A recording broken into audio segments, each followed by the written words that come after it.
Quiero conocerte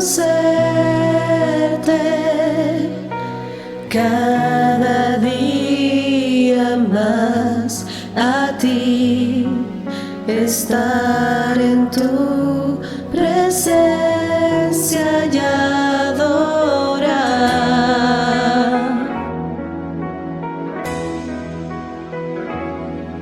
Revélanos tu gloria, deseamos ir mucho más en ti, queremos tu presencia, Jesús.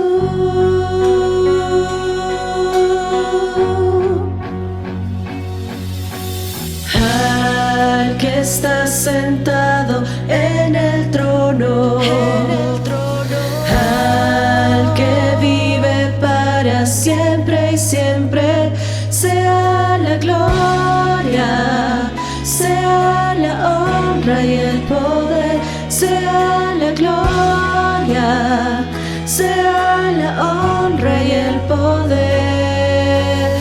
Al que está sentado en el trono, al que vive para siempre y siempre, sea la gloria, sea la honra y el poder, sea la gloria, sea la honra y el poder.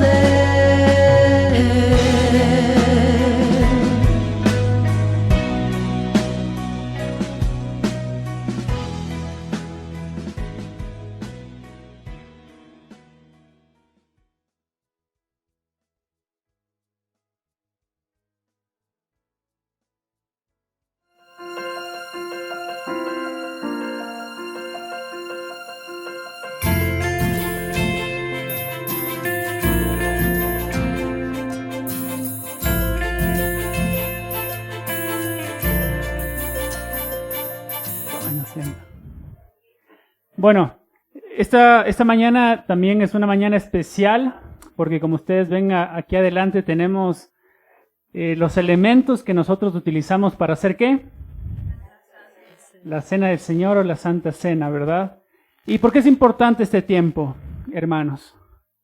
Porque el mandato del Señor Jesucristo en 1 Corintios a través del apóstol Pablo es que hagamos todas las veces que recordamos el sacrificio de Cristo este tiempo a través de los elementos para recordar su muerte, recordar su sacrificio, recordar su resurrección y la salvación que nos ha dado a nosotros, ¿verdad?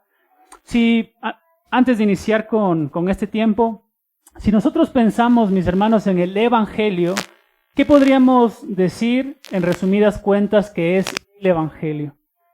A mi parecer, creería que el Evangelio puede reducirse en tres grandes bloques que manifiestan tres grandes verdades. El primer grande bloque que siempre cuando predicamos el Evangelio manifestamos a las personas es la condición humana, la condición en la que nosotros nos encontrábamos sin Cristo. El apóstol Pablo dice en Efesios que nosotros no teníamos Dios, no teníamos Cristo, no teníamos esperanza en este mundo. Y la condición de Romanos capítulo 3, versículo 10 es que nosotros no buscábamos a Dios, no éramos justos, ni siquiera había uno, no hay quien entienda, no hay quien quiera acercarse a Dios. Esa era nuestra condición humana, estar lejos de Dios, estar separados de Dios. Y por lo que dice Romanos capítulo 3, versículo 23, que es un versículo conocido para nosotros, estábamos destituidos de la gloria de Dios, separados, estábamos así como está lejos del oriente, del occidente, así estábamos separados de Dios. Esa era nuestra condición humana. Y no podíamos hacer absolutamente nada. ¿Podíamos venir a la iglesia para con eso ganar el favor de Dios? ¿Era suficiente? No era suficiente. ¿Podemos dar un montón de dinero para con eso agradar a Dios?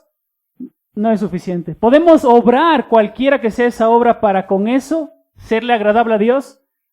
De ninguna manera. Es por eso que Cristo sí pudo hacer algo por nosotros cuando nosotros no podíamos hacer absolutamente nada, y es mostrarnos a Cristo. Es mostrarnos a Cristo.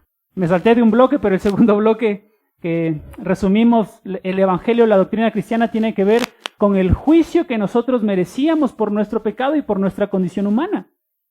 Romanos capítulo 6, versículo 23 dice que la paga del pecado es... ¿Y qué merecíamos nosotros, hermanos, por haber ofendido? No a un semejante como el que tenemos al lado de nosotros, sino por haber ofendido a Dios. Muerte espiritual, muerte eterna, porque Dios es un ser eterno y a Él lo ofendimos. Pero, como ya dijimos, en esa condición en la que nos encontramos, en la que nos encontrábamos, muertos en nuestros delitos y pecados, lejos de Dios, lejos de tener esperanza, Dios sí vino a hacer algo por nosotros, porque Él sí podía hacer algo por nosotros. ¿Y qué fue lo que Él hizo?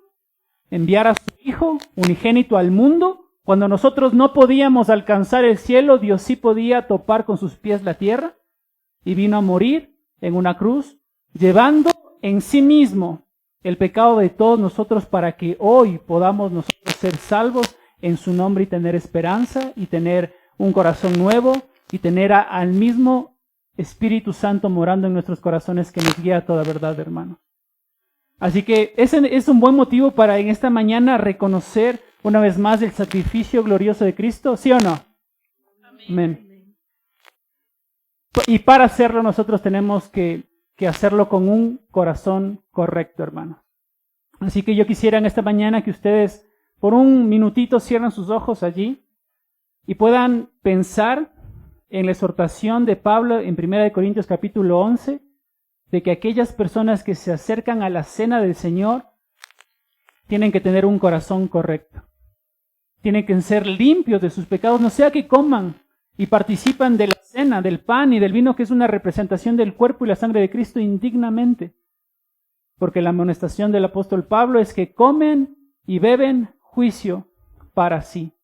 Y no queremos que ustedes, mis hermanos, participen de algo tan solemne, de algo tan puro, de algo tan grande que fue la conmemoración o que es la conmemoración del sacrificio de Cristo y de su resurrección de una forma indigna. Así que examinen sus corazones, examinen sus pensamientos.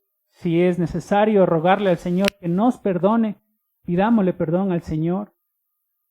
La palabra de Dios en 1 de Juan dice que Él es fiel y justo para perdonarnos y limpiarnos de toda maldad, y ese texto está escrito para creyentes, hermanos.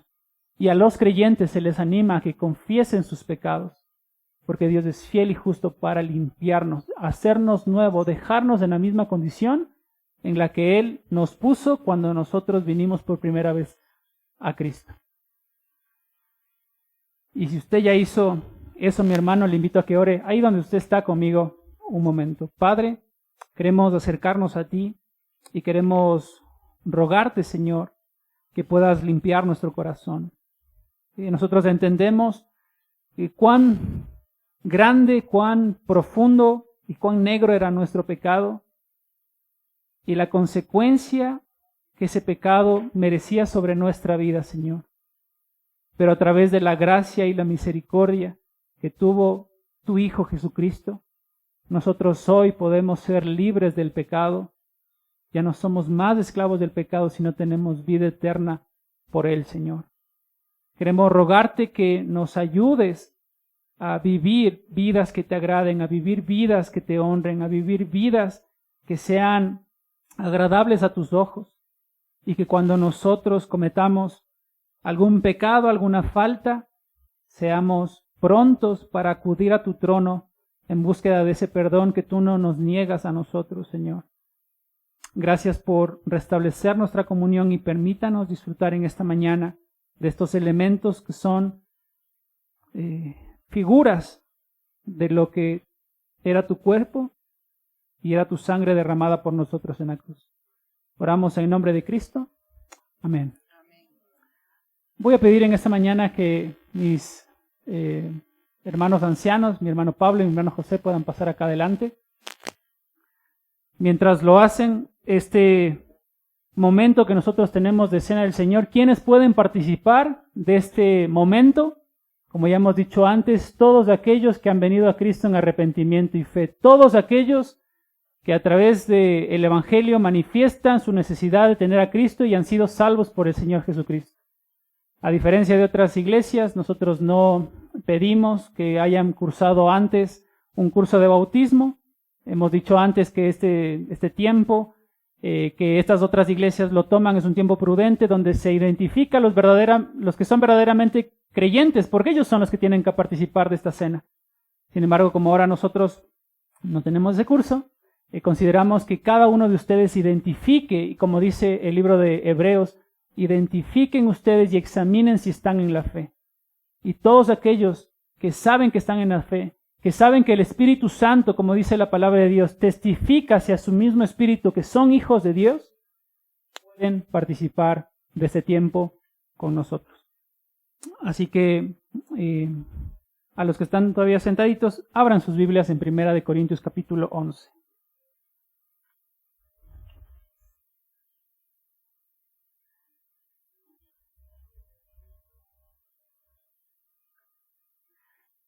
Y como lo hicimos la última vez, vamos a hacerlo en dos tiempos. Vamos a repartir en primer lugar el pan y después vamos a repartir la copa. Así cada uno de ustedes no tiene este riesgo a que se le derrame la copita o se pierda con el pan. Así que vamos a hacer eso en este momento.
Oremos por el pan.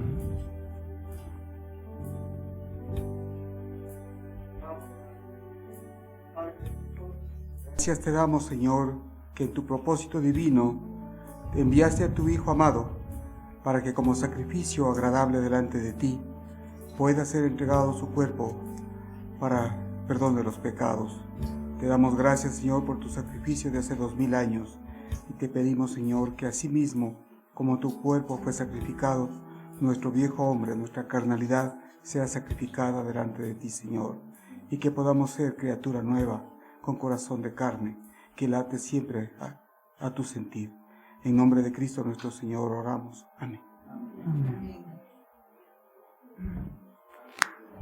Leamos juntos, porque yo recibí del Señor lo que también os he enseñado, que el Señor Jesús, la noche que fue entregado, tomó pan, tengan ahí en sus manos el pan, y habiendo dado gracias, lo partió y dijo: tomad, comed, esto es mi cuerpo que por vosotros es partido, haced esto en memoria de mí. Participemos, hermanos.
Bendito Padre Celestial, alabado sea tu nombre en esta mañana. Gracias por darnos el privilegio grande de venir a esta tu casa para alabarte a ti, para darte honra y gloria, porque solamente tú mereces eso, Señor. Y sobre todo te agradecemos en este momento que nos permites recordar esa sangre preciosa derramada en la cruz para perdón de pecados. Sin este sacrificio tan amoroso de tu parte, no estuviéramos aquí, no tendríamos promesa de vida eterna. Gracias, Señor, Bendice este elemento que representa tu sangre derramada en la cruz.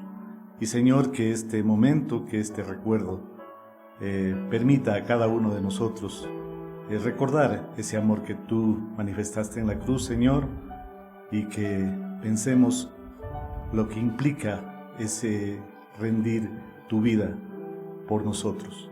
Que eso constituya una reflexión de cada segundo, de cada minuto de nuestra vida para entender ese sacrificio tan grande y ser en la vida, Señor, dignos de ese sacrificio, dignos de ese amor. Que nuestra vida testifique tu presencia en nosotros cada minuto de nuestro caminar en esta tierra, Señor, hasta tu regreso. Gracias, bendito Señor, y oramos en tu bendito nombre. Amén. Amén.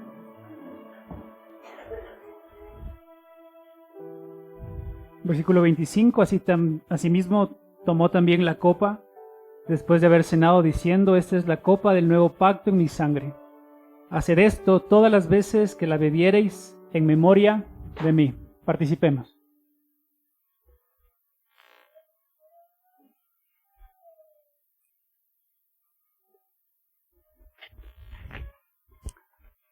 Así pues, todas las veces que comiereis este pan y bebiereis esta copa, la muerte del Señor anunciáis hasta que Él venga. Amén.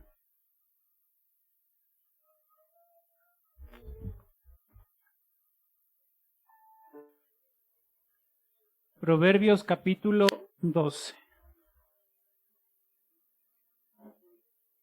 Y como lo sabemos hacer, lo hacemos de forma antifonal. Yo leo el primer versículo y ustedes el siguiente, y así sucesivamente. Leamos juntos. El que ama la instrucción, ama la sabiduría, mas el que aborrece la reprensión es ignorante. El bueno alcanzará favor de Jehová, mas él condenará al hombre de malos pensamientos. El hombre no se afirma por medio de la impiedad, mas la raíz de los justos no será removida. La mujer virtuosa es corona de su marido. Los pensamientos de los justos son rectitud, mas los consejos de los impíos engaño. Las palabras de los impíos, mas la boca de los rectos. Dios trastornará a los impíos y no serán más, pero la casa de los justos permanecerá firme. Según su sabiduría,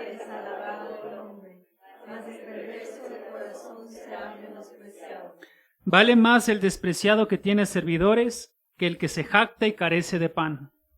El justo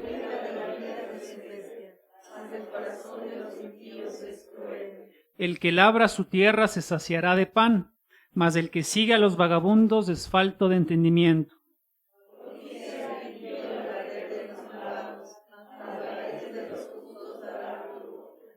El impío es enredado en la prevaricación de sus labios, mas el justo saldrá de la tribulación.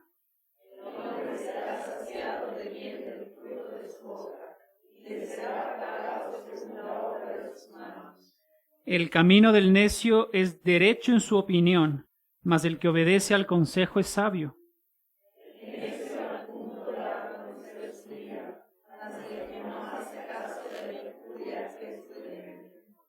El que habla verdad declara justicia, mas el testigo mentiroso engaño.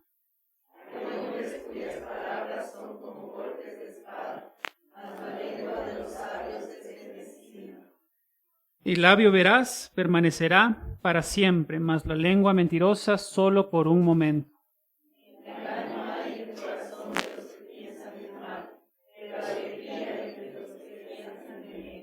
Ninguna adversidad acontecerá al justo, mas los impíos serán colmados de males. Los labios mentirosos son abominación a Jehová, de los que hacen verdad son su contentamiento. El hombre cuerdo encubre su saber, mas el corazón de los necios publica la necedad.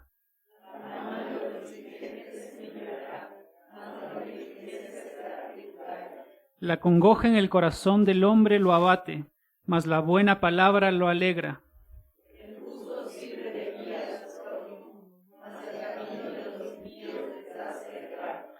el indolente ni aun asará lo que ha cazado, pero haber precioso del hombre es la diligencia. Está la vida, y en sus caminos no hay muerte. Amén. Amén.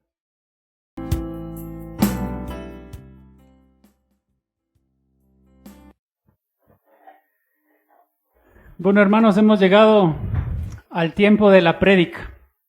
Sí. ¿Y qué estábamos estudiando nosotros? Hechos. Hechos estábamos estudiando. Ya terminamos, ¿no es cierto? El libro de Hechos, y habíamos iniciado una serie en Timoteo, pero en general estábamos estudiando las cartas pastorales. ¿Y recuerdan cuál era el versículo clave de las epístolas pastorales que lo habíamos predicado en la primera vez que iniciamos? ¿Se acuerdan?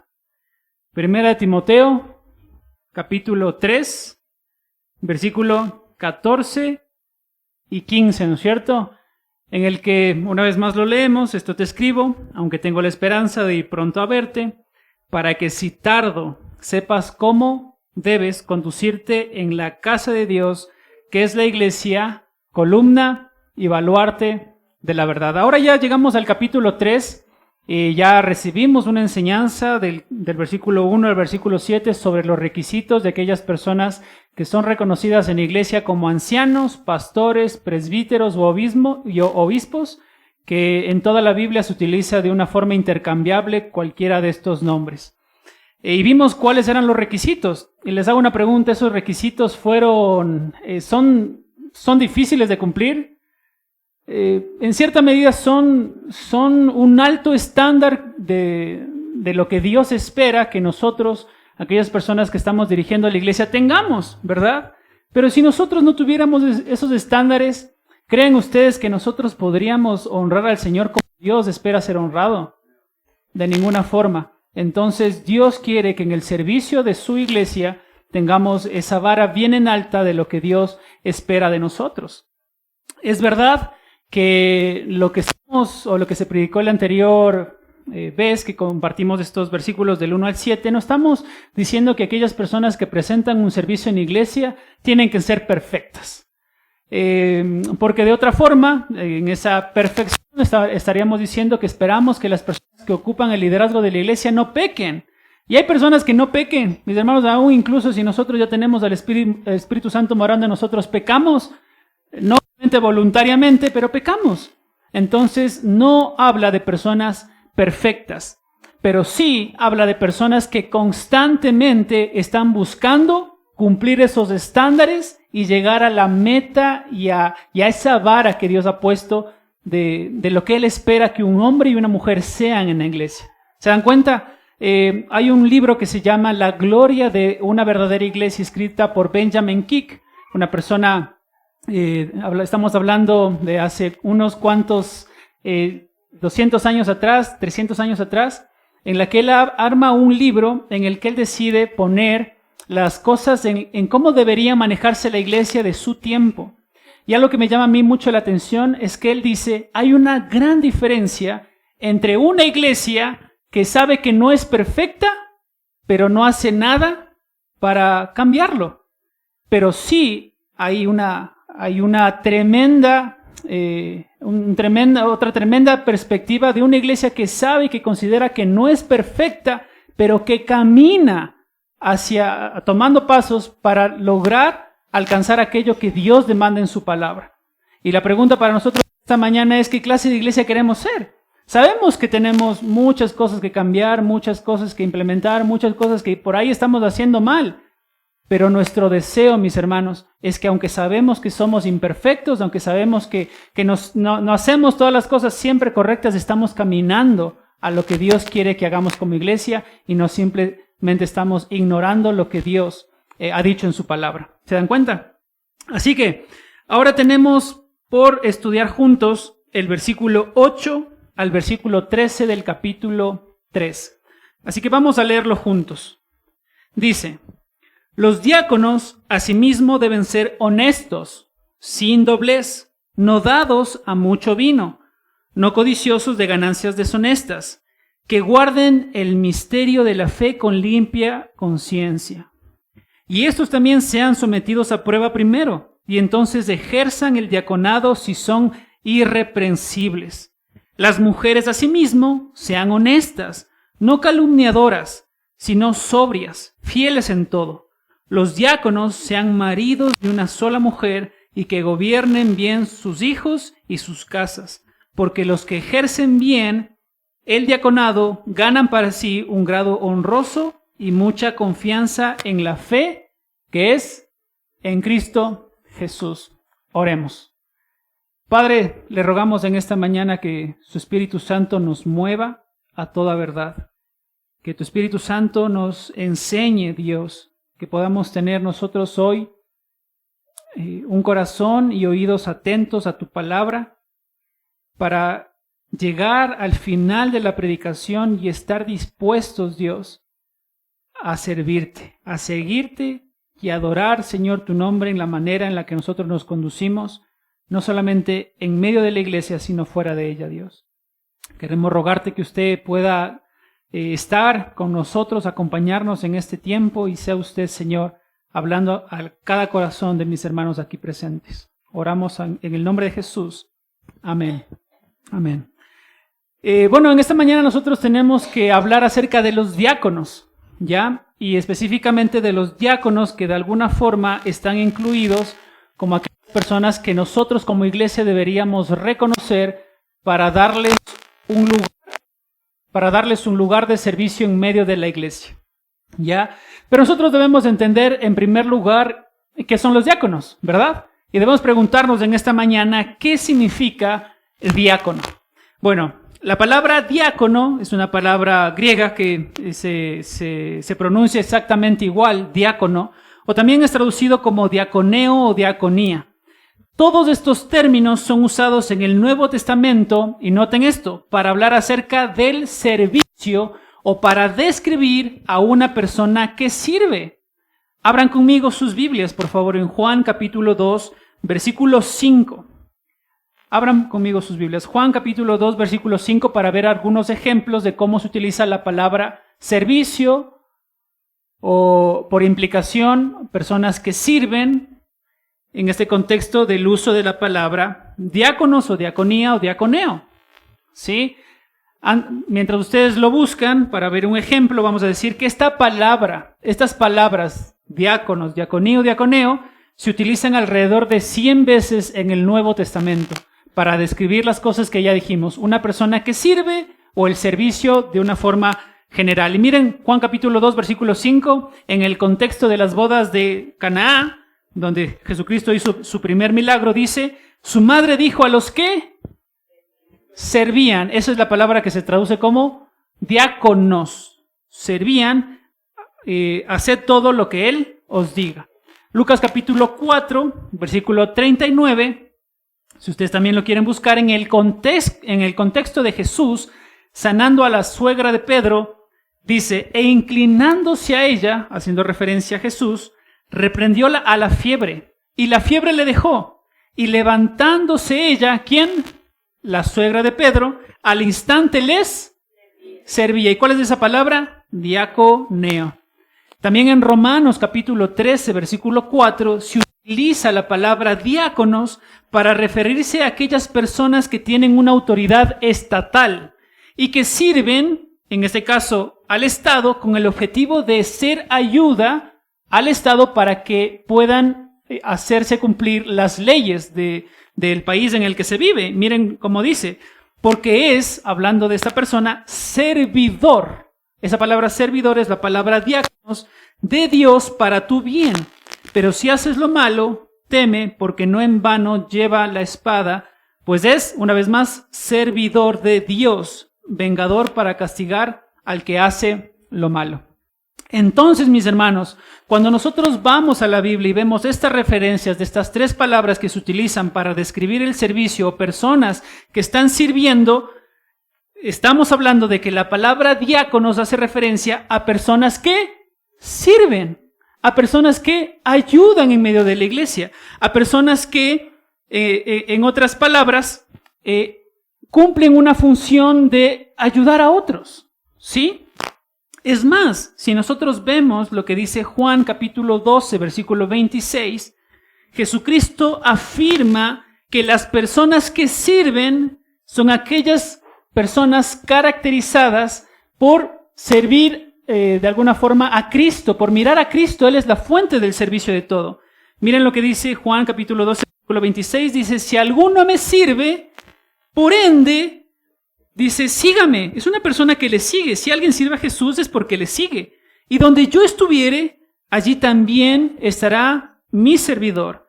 Si alguno me sirve, mi Padre le honrará. Entonces Jesucristo marca que aquellas personas que le sirven son aquellas personas que le siguen. Y si nosotros hablamos del contexto de la iglesia, aquellas personas diáconos en medio de la iglesia son las personas que sirven, pero en última instancia, ¿a quién sirven esas personas?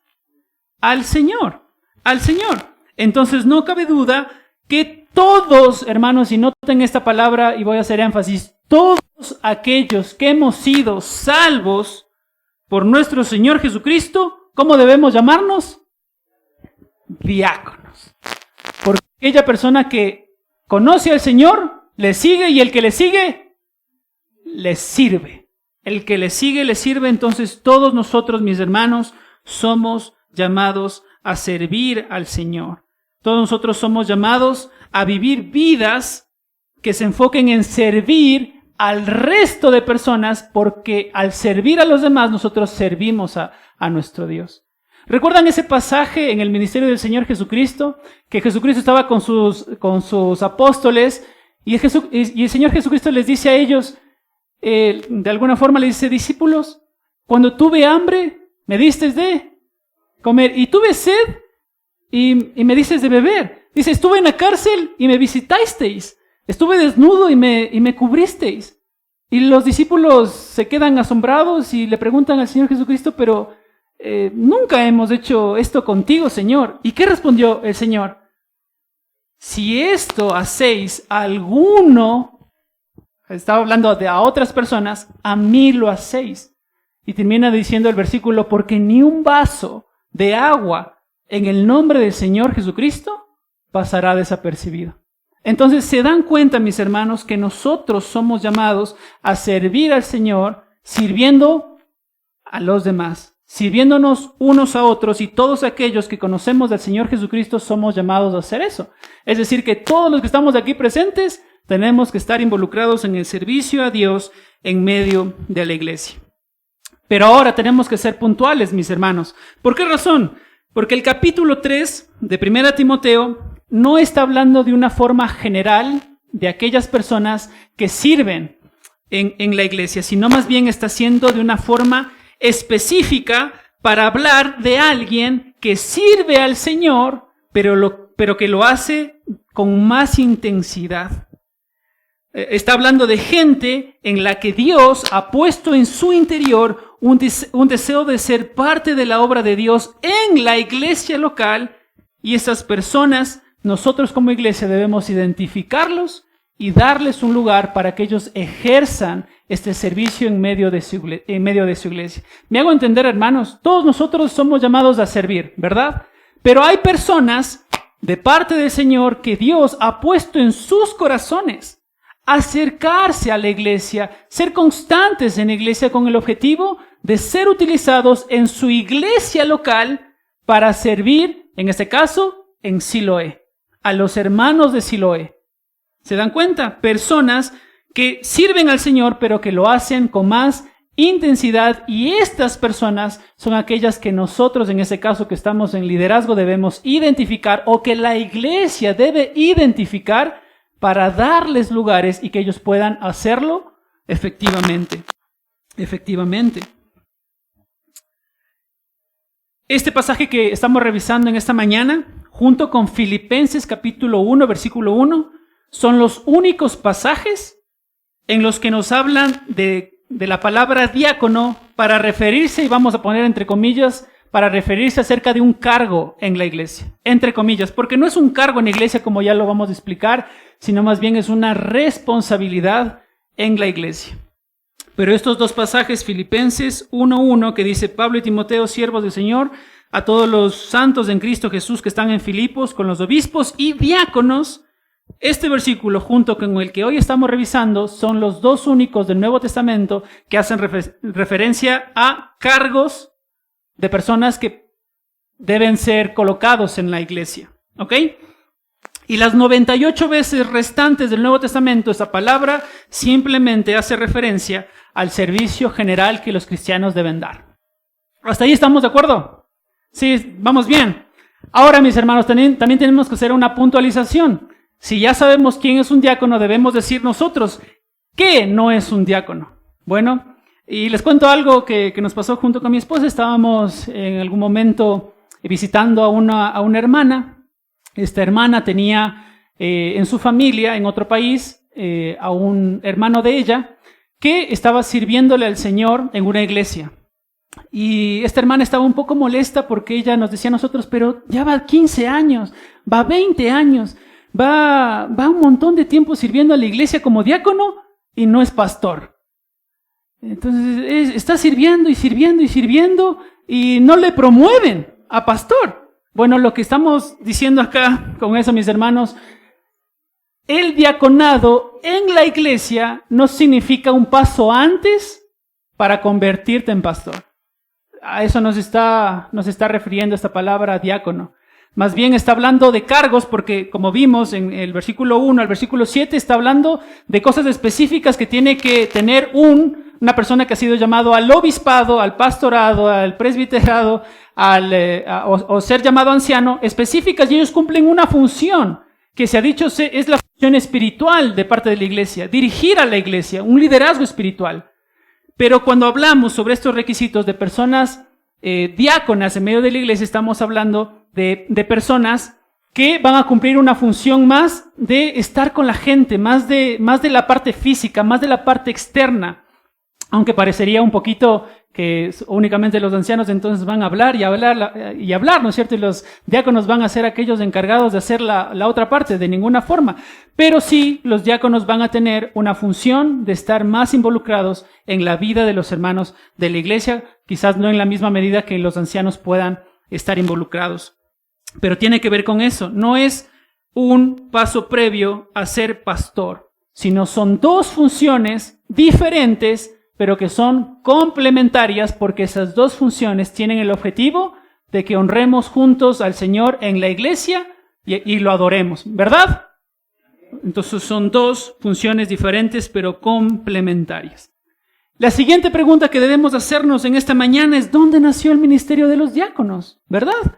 Porque si nosotros tenemos ese ministerio, lo vemos aquí claramente en 1 Corintios capítulo 3, pero podríamos preguntarnos legítimamente dónde inició. Y podemos ahí sí regresar al libro de Hechos capítulo 6, para mirar cómo fue que se pensó en tener esta responsabilidad aparte de los ancianos en medio de la iglesia. Y miren lo que dice Hechos capítulo 6, versículo 1. Dice, en aquellos días, como crecía el número de los discípulos, hubo murmuración de los griegos contra los hebreos, de que las viudas de aquellos eran desatendidas en la distribución diaria. Entonces los 12 convocaron a la multitud de discípulos y dijeron, no es justo que nosotros dejemos la palabra de Dios para servir las mesas. Y ahí vamos a hacer una aclaración. No es que acá los apóstoles están siendo prepotentes. No es justo que nosotros somos los apóstoles. Entonces nosotros solo tenemos que dedicarnos a la predicación y la oración. No, más bien la palabra justo tiene que ver con no es bueno, hermanos. Nosotros, de alguna forma, los apóstoles están diciendo no es bueno que nosotros que hemos sido llamados a predicar la palabra, a fundar iglesias, a predicar y extender el evangelio del reino, estamos haciendo un servicio. Quizás otros hermanos nos pueden ayudar haciéndolo, porque nosotros hemos sido encomendados por parte de Dios a una obra diferente. Entonces a eso se está refiriendo y no hay un tinte de soberbia ni tampoco de orgullo. Entonces ellos dicen, no es justo que nosotros dejemos la palabra para servir las mesas. Y miren lo que dice versículo 3. Buscad pues hermanos, de entre vosotros, a 7 varones de buen testimonio, llenos del Espíritu Santo y de sabiduría, a quienes encarguemos este trabajo. ¿Cuál trabajo? Servir las mesas. Y nosotros persistiremos en la oración y en el ministerio de la palabra. Agradó la propuesta a toda la multitud y eligieron a Esteban, varón lleno de fe y del Espíritu Santo, a Felipe, a Prócoro, a Nicanor, a Timón, a Parmeneas, a Nicolás, prosélito de Antioquía, a los cuales presentaron ante los apóstoles, quienes orando les impusieron manos, en el sentido de darles autoridad para servir en medio de la iglesia, o confirmar que ellos han sido levantados por los propios apóstoles. ¿Y qué dice el versículo 7? Y de esa forma crecía la palabra del Señor y el número de los discípulos se multiplicaba grandemente en Jerusalén, y también muchos de los sacerdotes obedecían a la fe. Entonces noten que este pasaje nos está hablando de que los apóstoles estaban con su ministerio, predicando y enseñando, y llegó al punto de que en la propia iglesia se necesitó de otras personas que ayuden ¿en qué? En el servicio de la iglesia. Ahora cualquiera podría decir, ¿no es cierto? Pero cualquiera puede poner una mesa. Cualquiera puede poner una mesa. Cualquiera puede agarrar un mantel y ponerlo encima de la mesa. Cualquiera puede ir a la iglesia y después mirar ahí las flores y ponerlo encima de la mesa que ya está linda. Cualquiera puede venir a la iglesia y puede limpiar la iglesia. Cualquiera puede, en el contexto de ellos, agarrar estas provisiones para darles a las viudas de los griegos y a las viudas de los judíos. Cualquiera puede hacerlo, ¿no es cierto? Cualquiera de nosotros diría, bueno, cualquier persona podría hacer eso. Pero ¿cuál fue lo que los apóstoles decidieron mirar en las personas que iban a hacer esas cosas que para nosotros nos parecen cualquiera podría hacerlo? ¿Qué tenían que ellos mirar en los versículos que hemos notado? Que sean varones ¿de qué? De buen testimonio, llenos del Espíritu Santo y de sabiduría, y en esas personas se debería encargar el trabajo. Mis hermanos, yo les hago una consulta a ustedes. En sus tareas profesionales o en su oficio que hagan a diario, si ustedes no hacen su devocional, no leen la Biblia, no tienen comunión con Dios, ustedes al siguiente día se olvidan de su oficio, se olvidan cómo calcular medicamentos, se olvidan cómo limpiar, se olvidan cómo hacer esas cosas, se olvidan de hacer las cosas propias de su trabajo, se olvidan de esas cosas si no tienen comunión con Dios. ¿No es cierto? Y no interfiere de alguna forma que ustedes no hayan tenido comunión con Dios en su trabajo. Pero mis hermanos, cuando nosotros hablamos de la iglesia de Dios, sí es importante tener personas que en el servicio de la iglesia estén bien en comunión con Dios. Porque no estamos hablando de trabajos seculares, estamos hablando de cosas espirituales, hermanos. ¿Y cómo tienen que manejarse las cosas espirituales? De forma espiritual y con gente espiritual, mis hermanos. Si hoy hubiera una persona que tenga todo el conocimiento, se conoce la Biblia al revés y al derecho, pero no es una persona espiritual. Y en contraposición hay una persona que por ahí, en su humildad, agarró la Biblia, estudió la Biblia, quizás ni siquiera tuvo una preparación básica, secundaria, llegó ahí y es fiel a Dios y manifiesta el carácter del Señor. Les hago una pregunta: ¿quién debería de esas dos personas dirigir la iglesia? El que cumple el carácter que Dios ha demandado de la iglesia. Con eso no estamos diciendo que la persona que esté o dirigiendo la iglesia no tiene que ser una persona preparada, tiene que prepararse, obviamente, pero tiene que cumplir con estas características espirituales, mis hermanos. Porque aunque nosotros digamos, no es que es fácil poner un mantel, o fácil poner esto, o limpiar aquello, tenemos que hacerlo con un buen corazón, un corazón correcto delante de Dios, un corazón que ame a Dios, mis hermanos. Y por eso, esta sección que nosotros encontramos aquí, que es la que le vamos a puntualizar, y no sé si lleguemos, pero hasta donde lleguemos vamos a ir, nos habla de estos requisitos que Dios demanda de aquellas personas que les sirvan. Ahora yo antes de mirar todo esto que vamos a ir especificando, vamos a decir que este servicio de diaconado se presenta en la Biblia y nosotros lo vamos a considerar como un cargo, ya dijimos entre comillas, una responsabilidad que Dios ha dado para hombres y para mujeres. No así lo que ya se ha predicado y predicó mi hermano Pablo del versículo 1 al versículo 7, donde el liderazgo espiritual de toda la iglesia recae en los ancianos, obispos, que tienen que ser hombres. Pero en este caso, el diaconado puede ser para hombres y para mujeres. Ya lo vamos a ver en la Biblia. Porque obviamente no, como ya dijimos en un inicio, todos hemos sido llamados a servir. Así que miremos los requisitos en primer lugar de un diácono varón. ¿Qué es lo que Dios espera de ti, varón? Y después vamos a ir con los requisitos y simplemente lo que vamos a hacer es ir notando lo que dice la Biblia e irla explicando. Así que miren, noten, versículo 8, y los hemos agrupado para que podamos tener en nuestra cabeza esto. Primeramente vamos a hablar sobre estas características personales que un diácono debe tener. 1, versículo 8, los diáconos asimismo deben ser honestos. La palabra griega allí utilizada es semnos. ¿Y saben lo que significa? Significa ser serio en mente y carácter.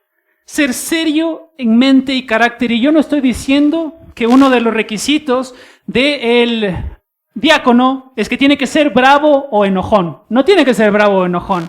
Sino lo que estoy diciendo es que esta palabra está describiendo a una persona que no vacila con sus palabras.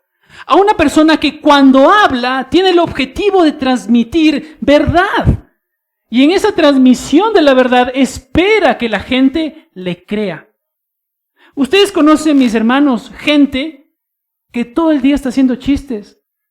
Ya tiene, voy a comenzar 30, 40, 50, 60 años y más años. Pero parece que la vida para esa persona es un chiste. Bueno, esa persona no debería ser un diácono, porque la palabra que aquí se usa para honestos tiene que ver para describir a una persona que cuando habla la gente lo escucha y lo toma con seriedad. No es una persona que todo el tiempo está haciendo chistes. No estoy diciendo que no podamos hacer chistes, pero no podemos tomar la vida como si fuera un chiste, mis hermanos. Un comentario de una persona dice, un diácono no debe ser una persona descuidada y ligera. No puede ser una que le da poco peso a los asuntos serios. Aunque no es una persona fría y sin gozo, un diácono comprende la seriedad de la vida. ¿Se dan cuenta? Entonces, ¿qué demanda en primer lugar de los diáconos en medio de la iglesia? Que si van a servir a ellos al Señor en medio de nosotros es que sean serios. Que si hablan nosotros podamos considerar que es verdad lo que nos está diciendo. ¿Cuál es el segundo requisito? Versículo 8, que sean sin doblez. Y la palabra griega que se utiliza allí es dílogos, que se utiliza una única vez en el Nuevo Testamento.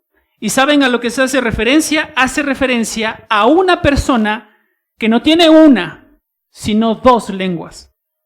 Está haciendo referencia a una persona que por un lado dice una cosa a una persona y por el otro lado dice otra cosa a otra persona. Una persona que es cambiante, una persona que, perdónenme la palabra que voy a utilizar, es hipócrita. Y ustedes saben de dónde viene esa palabra hipócrita. Viene de ver de hipo, de estar bajo, y crita, que significaba máscara, ¿no es cierto? Que eran aquellas máscaras que se utilizaban antiguamente en los teatros, donde la gente se iba poniendo una máscara de estar feliz, una máscara de estar triste, una máscara de contentamiento, una máscara de lloro. Y alguien así no es llamada a ser un diácono. La persona que ha sido llamada por Dios para ser un diácono es una persona que no anda vacilando entre dos lugares. Y no anda diciendo a una persona una cosa y a otra persona otra cosa. La misma persona que dio el anterior comentario, les leo, él dice, un hombre que cuenta historias diferentes a otras personas, pronto perderá la confianza de ellos. lo que los llevará a manifestar motivaciones engañosas y de manipulación. Una persona así no tiene que ocupar un liderazgo o un servicio dentro de la iglesia, una responsabilidad dentro de la iglesia.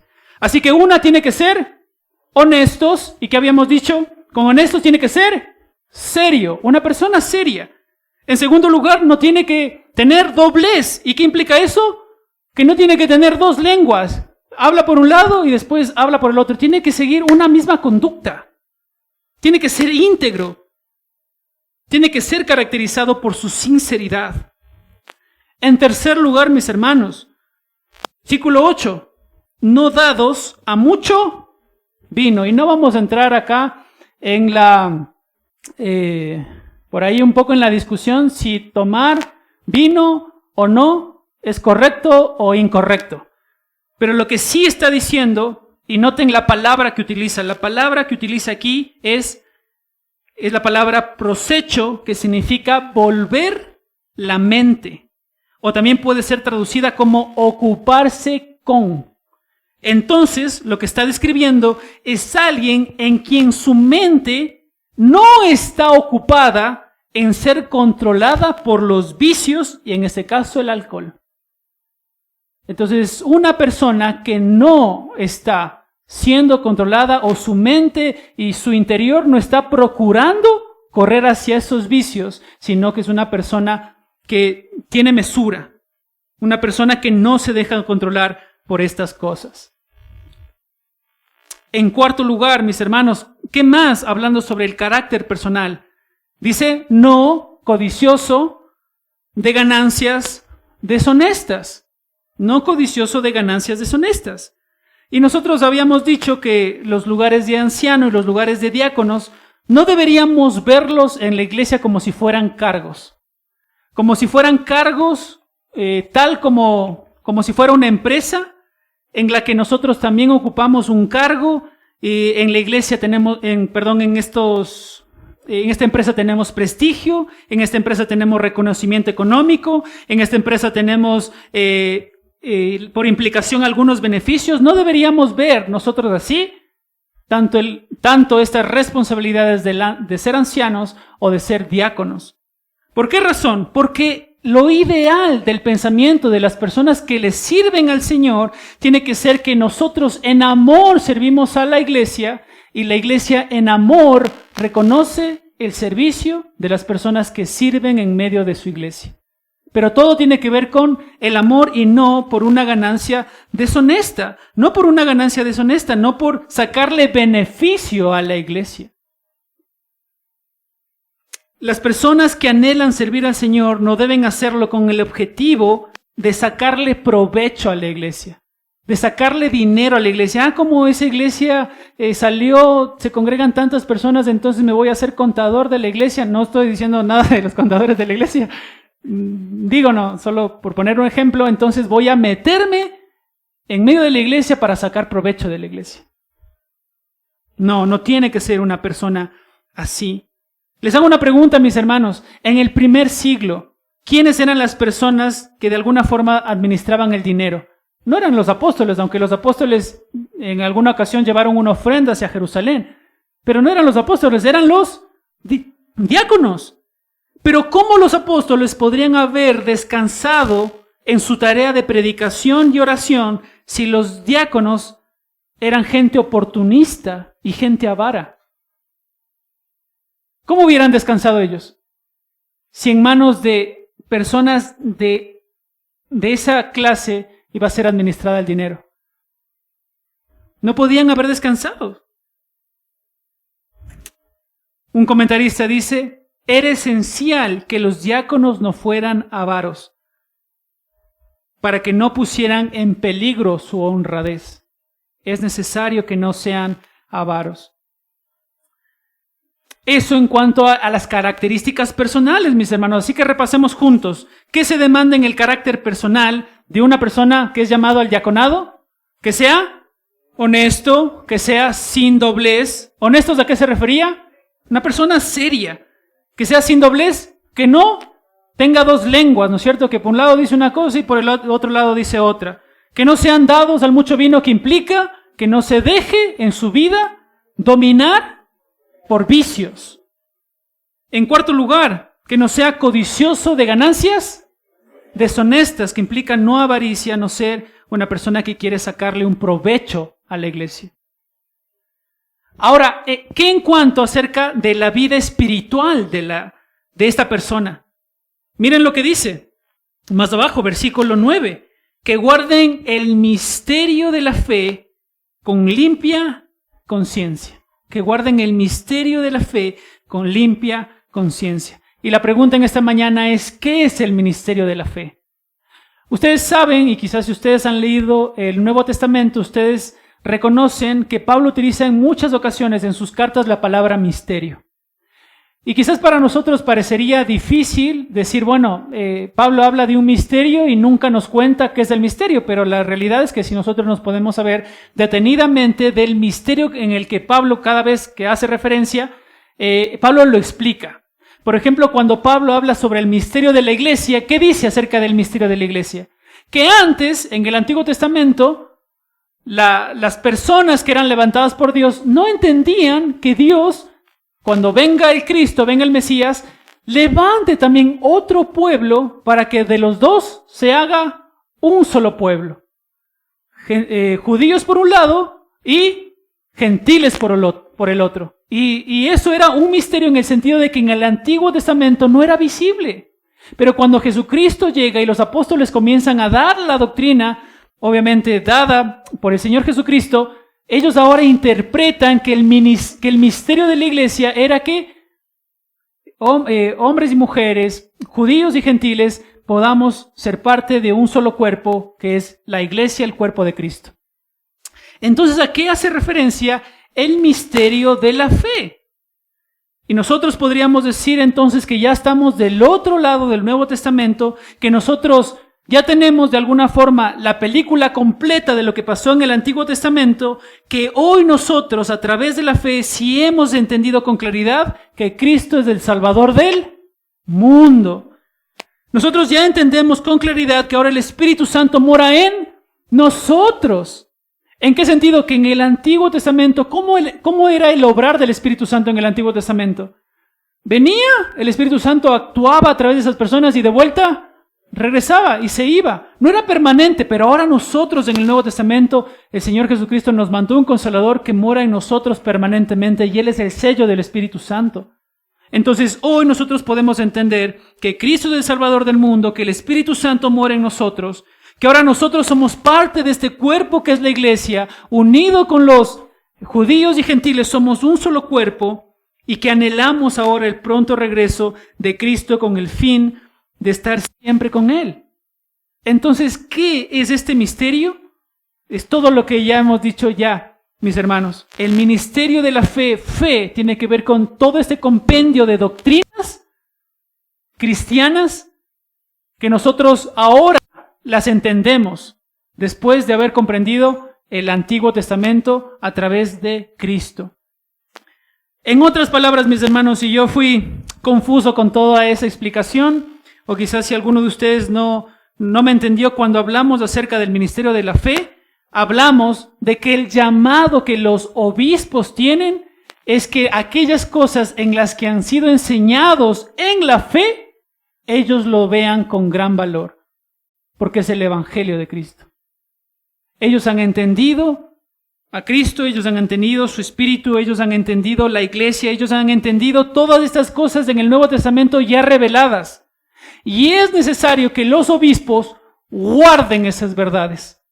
¿Y qué se les manda entonces en su vida espiritual? Que guarden ese misterio de la fe. En otras palabras, que lo atesoren, que miren las enseñanzas que ellos han recibido como algo valioso, que no pueden ser intercambiables por ninguna otra cosa más valiosa, porque no hay otra cosa más valiosa, sino que Dios a ellos les ha encargado, junto con la iglesia, verdades con un peso incalculable para cuidar y para pronunciar. ¿Y cómo tienen que hacer eso los diáconos? Más adelante, con limpia conciencia, con limpia conciencia. ¿Sabe usted, mi hermano, si tiene una limpia conciencia o no la tiene? Y le voy a poner un ejemplo para que usted lo identifique. No voy a pedir que alcemos la mano, para nada. Pero usted cuando predica con su boca alguna verdad espiritual, que tenemos que ser así, Dios nos manda a hacer esto, Dios nos manda que hagamos aquello, y pronunciamos con nuestras bocas, te amo, Señor, y demás cosas hermosas con nuestra boca. Nuestras acciones concuerdan con lo que nosotros decimos, hermanos. Tus acciones, mi hermano, concuerdan con lo que manifestamos con nuestra boca. Si tú tienes una buena conciencia, mi hermano, déjame decirte que, pues, lo que tú hablas, lo vives. Y Pablo sabía exactamente eso, porque mira lo que dice 1 Corintios capítulo 1, versículo 12. Dice, porque nuestro regocijo es este, mi contentamiento es este, mi seguridad es esta. El testimonio de mi propia conciencia, que no me acusa de que yo les decía algo y yo no lo hacía. Que no me acusa de que yo les dije a ustedes que se comporten de tal manera y yo no me comporté de la manera en la que yo lo solicitó. No, el testimonio de mi propia conciencia, en eso me regocijo, de que con sencillez y sinceridad delante de Dios, no con sabiduría carnal, sino con la gracia de Dios, nos hemos conducido en este mundo y mucho más con vosotros. Nuestra conciencia nos acusa, mis hermanos, de que predicamos una cosa y vivimos otra. Un diácono es necesario no solamente que guarde estas verdades espirituales en las que ha sido enseñado, sino que su vida concuerde esas verdades con lo que está manifestando en su vida diaria, con lo que vive diariamente. ¿Se dan cuenta, hermanos? Una persona que es no solamente íntegra, sino que su vida encaja con lo que dice. Otro comentario acerca de esta vida espiritual dice, un diácono que tiene una limpia conciencia es una clase de diácono o el único diácono que puede disfrutar de seguridad, paz y gozo. Seguridad, paz y gozo. Y mis hermanos, creo que quedamos hasta aquí.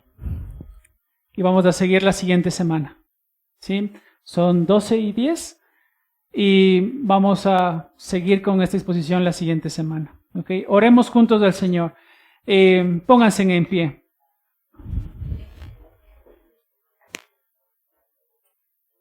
Tenemos todavía mucho que decir, hermanos, pero hasta lo que hemos llegado a decir en esta mañana. ¿Cuántos de nosotros somos llamados a servir al Señor? Todos nosotros. Todos nosotros. Y en este caso que estamos hablando específicamente de los requisitos que Dios demanda para que hombres sean parte del ministerio de la iglesia, como también le vamos a explicar lo que Dios demanda de las mujeres en la iglesia, tenemos una vara bien alta, hermanos, ¿sí o no?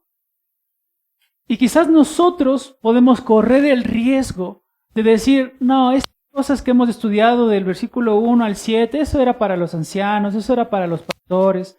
Del versículos del 8 al 13, no, eso era para los diáconos, eso era para gente que sirve en la iglesia. Podemos correr ese riesgo, hermanos. Pero todas estas verdades que hemos manifestado y todas estas características, desde las características de los pastores en adelante, ¿a quién se lo dice, mis hermanos? Dios, a toda la iglesia.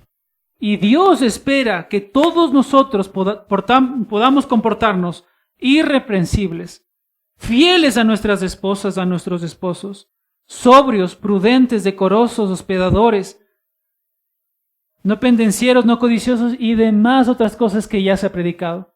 Sobre nosotros está esa responsabilidad porque la vara está bien alta, hermanos.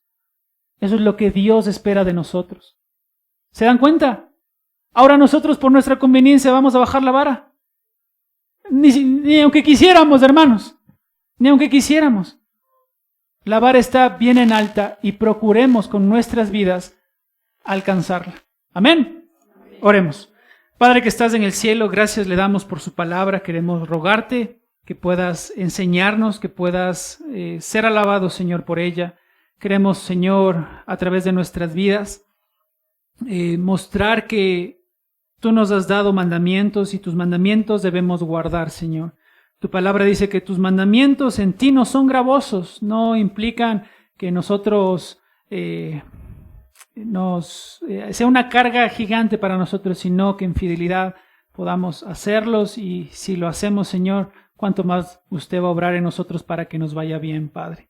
Queremos rogarle que nos acompañe, que pueda usted ser el centro de nuestra vida y que nos ayude en estas pocas cosas que hemos estudiado en esta mañana para aplicarlas en nuestro diario vivir, Señor. Queremos rogarte que obres de nuestros corazones de tal forma que produzcas en nosotros vida espiritual, y que esa vida espiritual se manifieste en cómo nosotros nos manejamos y en cómo nosotros también nos comportamos con las personas que nos rodean. Todas estas cosas las dejamos en tus manos, en los méritos de Cristo Jesús. Amén.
Gracias por participar en esta celebración desde tu hogar.